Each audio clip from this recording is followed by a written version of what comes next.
Now at 5, a Marionville, Missouri man is sentenced for second-degree murder. Plus, how an organization is providing clean drinking water to a local family. And issue of abortion rights 3 weeks from the midterm elections. I'm Natalie Brand with a look at the issue and how it's playing out in battleground states. The 4 states' most watched news starts now. A Lawrence County, Missouri judge today sentenced a man to prison for murder. This is KOAM News at 5. I'm Dow Quick. Jamie Lee Godfrey of Marionville was convicted of second-degree murder in the death of 50-year-old Jess Davis. Police found Davis's body inside his Marionville home in September of last year. Godfrey is sentenced to 25 years in prison. A Noel, Missouri family is getting a gift many of us take for granted: clean, safe water. Work is underway on a new water well for the Whitehead family. After they moved into their home in 2021, lightning struck their well pump, and even with repairs, the well output was limited. The family has struggled with daily water shortages. Well, now a foundation established by retired football player Chris Long is teaming up with Xylem Inc. and the Water Well Trust to provide this new well. For people who were struggling with the whole water situation and everything, to bless them with something they didn't even expect. You know, it's just really great. We're just so grateful for everything. We're just very humbled. The Whiteheads received a donated water well system for their house, which included the pump system donated by Xylem, equipment and well drilling and installation from local businesses. The theme of this year's Joplin Christmas Parade might stir up some sweet memories. Candyland Christmas. The announcement came today from Freeman Health System and city leaders. The theme, Christmas in Candyland, is intended to be reminiscent of the classic children's board game. The parade returned last year but was canceled in 2020 because of the pandemic. To see everybody line the streets of Main Street for the parade. COVID has interfered with it in previous years, so we know that people are going to want to be out there this year. They're going to rush to get their specific spot on Main Street that they want to be in every single year to watch the parade. That parade is going to be on December 6th along Main Street. It'll begin at 6 p.m. Funds generated by the parade will go to Children's Miracle Network hospitals.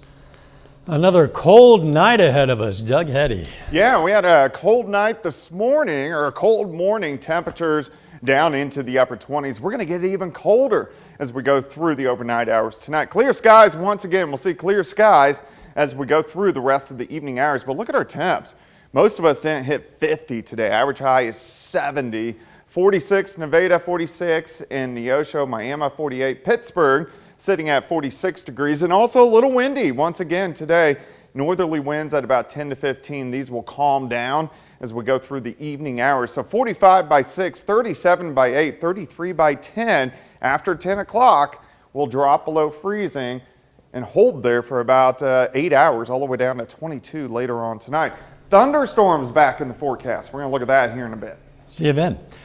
Abortion has galvanized voters across the country, but whether that issue is a determining factor in which party controls Congress remains to be seen. Reporter Natalie Brand is on Capitol Hill with the story. 3 weeks before Election Day, President Biden redoubled efforts to rally Democratic voters around the issue of abortion rights. If you care about the right to choose, then you got to vote. Speaking at a Democratic National Committee event, the president says if Democrats hold Congress, the first bill he will send to Capitol Hill is one to make Roe v. Wade the law of the land. When Congress passes it, I'll sign it in January, 50 years after Roe was first decided the law of the land. Getting such a bill to his desk would require a 60-seat majority or changing filibuster rules, but the latest CBS News polling estimates the Senate is still a toss-up. Abortion has become a big focus on the campaign trail in the nation's most competitive races, including the one for Ohio's open Senate seat. If the Republicans control the House and the Senate, we won't be able to codify Roe v. Wade, which I think is the smart move us away from chaos and back to some stability. So I will spend all my time trying to fight a national abortion ban. The Lindsey Graham bill protects babies who who are 4 weeks and older, fully formed babies who can feel pain, and it provides reasonable exceptions. If you can't support legislation like that, you are making the United States the most barbaric, pro-abortion regime anywhere in the entire world. Advocates on both sides of the issue are pouring time and money into outreach to swing voters, but many say it's not the only issue on their mind. I can't vote on one issue. I'm not a one-issue voter. CBS News Polling shows among likely voters, abortion trails other issues such as the economy and inflation. Natalie Brand, CBS News, Capitol Hill. A separate poll backed up the CBS News poll results. The New York Times Siena poll, released this week, shows the economy is the determining factor for many voters, and independent female voters appear to be breaking for Republicans. Russia is targeting power and water supplies just ahead of Ukraine's brutal winter weather. Local officials say Russian missiles hit 2 power plants in Kyiv, killing at least 2 people. More than 50,000 residents lost electricity. These strikes follow a barrage of drone attacks on civilian targets in numerous cities. American sailors are working with U.S. allies in Europe to bolster defenses as Russia continues its war in Ukraine. Crews aboard the USS Bush are carrying out exercises in the Mediterranean and vowing to defend NATO territory. Operation Neptune Strike is aimed at dominating the skies and defending against deadly weapons like the Iranian-made drones that Russia recently dropped on civilian targets. There's growing international concern over the fate of an Iranian athlete who's missing after defying her government. Rock climber Elnaz Rikabi hasn't been heard from since competing without a hijab at a competition in Seoul, South Korea. This comes at a time of historic unrest in Iran after the death of a woman in the custody of the so-called morality police. Still ahead, taking work from home on the road. A new company has a unique take on remote work, modular office spaces at hotels. I'm Wendy Gillette near Cancun, Mexico. I'll explain how it works. And next in Health Watch, what a new study shows about the benefits of proper sleep for older adults. Topping today's Health Watch, Americans with diabetes are rationing their insulin because of high prices, according to researchers at Harvard Medical School and Hunter College. An analysis of national health data found that 1.3 million people were conserving insulin, most by delaying buying the life-saving drug. The research showed that younger adults and those without insurance were most likely to ration. These patients also reported feeling overwhelmed by the stressors of living with diabetes. The COVID-19 pandemic is having a prolonged impact on life expectancy in Europe and the United States. New data from the University of Oxford looked at life expectation in more than 30 nations in 2021. While parts of Western Europe appear to have bounced back from 2020, declines in life expectancy in Eastern Europe are comparable to levels last seen during the breakup of the Soviet Union. Countries with higher levels of vaccinations fared better than nations where many citizens did not get a vaccine. New research shows getting less sleep could mean more health problems for older adults. Reporter Michael George has more. There's more evidence that getting enough sleep is essential. New research published in the journal PLOS Medicine finds adults over 50 who get 5 hours of sleep each night are at higher risk of developing more than one chronic disease, such as diabetes, cancer, and heart disease. That's compared to people who sleep 7 hours. The study looked at nearly 8,000 healthy people. At age 50, participants who slept 5 hours or less a night had a 30% risk of developing multiple chronic conditions, and the risk increased as people got older, 32% at 60 and 40% at 70. Researchers say the study highlights that good sleep hygiene is important as we get older. To get a good night's rest, try to go to sleep and get up at the same time each day. Avoid napping later in the day, and turn off the TV and other devices in the bedroom. Experts recommend that older adults get about 7 to 9 hours of sleep each night. The CDC estimates more than a third of American adults are not getting enough sleep on a regular basis. Michael George, CBS News, New York. If you're having trouble sleeping, experts say you should talk to your doctor. Certain health conditions and medications can impact sleep. And that is a look at today's health news. A little bit later, how a local farm transformed into a hemp maze and haunted house. Plus, this morning was cold, but tonight, even colder. I'll give you those details coming up.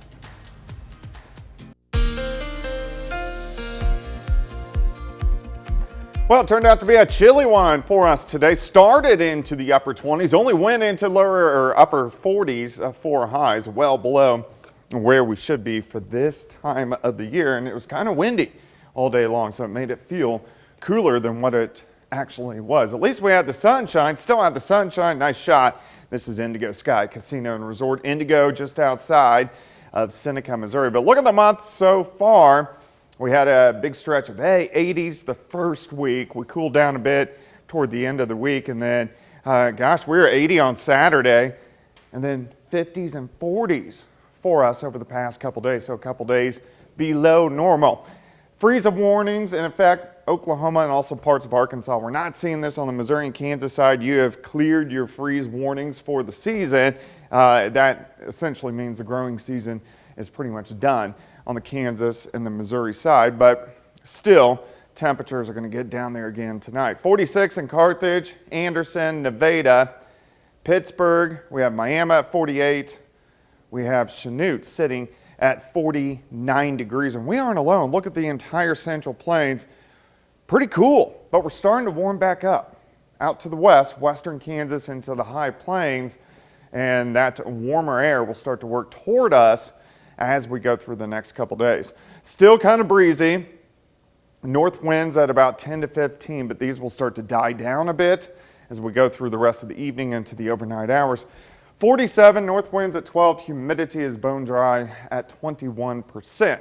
Through the evening hours, clear skies, slide back through the 40s, 30s, down to 22 later on tonight. So it's going to be a chilly one. Nothing going on here across Central Plains. Of course, we're still dealing with this big upper level low that has been kind of ushering in that cooler air right across the Central Plains. And if we look toward the west, nothing going on as of yet, but it will start to pick up a bit over the next couple days, and that's going to put showers and thunderstorms at least back in the forecast. We're pretty quiet the next few days. Upper 20s by midnight. I think most of us will drop down into lower 20s by morning. So it's going to be a cold start. As we go through the morning hours, we rise into the mid 40s by noon. And then I think most of us get into the upper 50s for afternoon highs. So 23 at 7 a.m., 47 by noon, 56 by 5 p.m., not as windy. Westerly winds at about 5 to 15. We do get some clouds in here late in the day into tomorrow night, then partly cloudy as we head into Thursday. Upper 30s Thursday morning, but look at this. Thursday afternoon, we warm into lower 70s for highs, so it really starts to warm right back up. In fact, it gets better. 80 on Friday. We're going to be near 80 once again by the time we head into the weekend. 57 tomorrow, 72 Thursday, 81 Friday, 80 Saturday and Sunday. Now, we do have a chance, a decent shot for showers and thunderstorms on Monday, lasting into Tuesday, which we really need the rain. Then we'll cool right back down again, right behind that storm system for next week. But just wild swings. I mean, you think 22 tonight, 81 on Friday. Close to 60-degree difference right there. And rain in the forecast. Yes. That's good. Thanks, Doug. Residents close to Oronogo are welcome to a new all-hemp farm featuring a haunted house. Part of this farm's haunted house is a hemp maze that visitors can walk through at the end. This is the only hemp maze in the area. The owner, Chris Newman, says there could be more hemp, but weather conditions have impacted the growth. Even though the specific type of hemp at the farm does not require a lot of water, not as much as any other types anyway, the drought during the summer did affect this crop as well. Give them a little bit of water, yeah, and then whatever rain we get. Yeah, mainly just waiting on the rain, you know. As farming, you're kind of subject to the elements. That hemp farm is also going to be open in November. Coming up, how a startup company is helping people work remotely from anywhere. First, though, we honor a local veteran. Jeffrey Moyer served in the U.S. Army. The Lamar, Missouri native was stationed in Iraq. And we salute Major Jeffrey Moyer, a four-state hero. Topping today's Consumer Watch, the U.S. Department of Agriculture is offering debt relief to thousands of financially struggling farmers. Today, the agency announced more than 13,000 farming operations have received nearly $800 million. Most of the farmers have direct and guaranteed farm loans that are past due. The money comes from the $3.1 billion allocated for farmers under the Inflation Reduction Act. The U.S. Department of Education has officially launched its online application for federal student loan forgiveness at studentaid.gov. At a news conference, President Biden called it a game changer for millions of Americans. Administration officials say 8 million people have already applied for loan forgiveness of up to $20,000 since the application's soft launch on Friday. COVID might be subsiding, but hybrid work and working from home have become the norm for an awful lot of employees. And Americans are increasingly combining travel with their workday life. One startup is trying to capitalize on that with a novel idea, but its launch was complicated by the war in Ukraine. Reporter Wendy Gillette has that story from Mexico. Oh my goodness. September was like, hi, bye. Entrepreneur Obatalia Yamashunya is one of the many Americans changing the meaning of WFH. For them, the acronym doesn't just mean work from home, but work from hotel. Remo Day. The former Los Angeles resident now lives in Playa del Carmen, Mexico, and has started spending some of her work days inside these new pods at the family-friendly, all-inclusive Censera Resort and Spa south of Cancun, renting a remote office for $30 a day. It's a beautiful environment. You have room service, so I don't have to think about cooking. The workspaces are a partnership between the hotel, where we stayed for a reduced rate, and a company called Remo, which had a launch date in Ukraine 2 days before the war started. Plan B was a handful of modular office spaces recently installed at Censera, which Remo's CEO, who's still based in Kyiv, just visited. I'm lucky because my family helped me a lot, and my friends were together with me, and my team in Remo also. Now that the company is up and running in Mexico, the goal is to expand both internationally and in the U.S. I think it's going to work because our world has changed. Our world has changed drastically, and we're not going back to how it was before. A Gallup poll from the summer found 5 in 10 U.S. remote-capable employees are working hybrid, and 3 in 10 are fully remote. WFH looks a little sweeter when you have access to this. Wendy Gillette, CBS News, Riviera Maya, Mexico. The office space at Censera is free for hotel guests if they book rooms through remo.club. There's something strange in the neighborhood, and it's a vacation rental modeled after the famed Ghostbusters Firehouse. Beginning October 21st, fans of the classic 1980s film can book their chance to stay in the 2-bedroom, 3-story firehouse in Portland, Oregon. It includes ghost traps and proton packs, and the special price for Halloween weekend is $19.84 per night, a nod to the year the original film was released.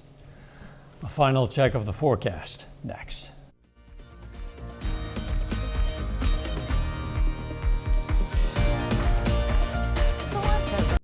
Up next on the CBS Evening News, the 4 states isn't the only part of the country seeing unseasonably low temperatures. We're going to get a nationwide look. Then on KOAM News at 6, a Missouri man is charged, accused of holding a woman captive for weeks. Plus, we're going to have more on the installation of a water well for a local family and how Buffalo Bills quarterback Josh Allen gave a kid from Carl Junction the best birthday gift he could ask for. Stay with us for the CBS Evening News and then KOAM News at 6.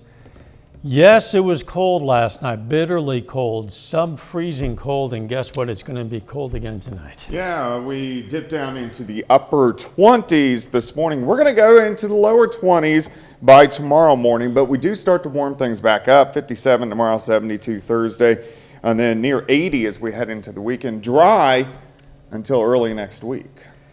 Thanks for joining us. The CBS Evening News is next. And of course, we're going to be right back here for KOAM News at 6. See you then. Let's make it a great evening.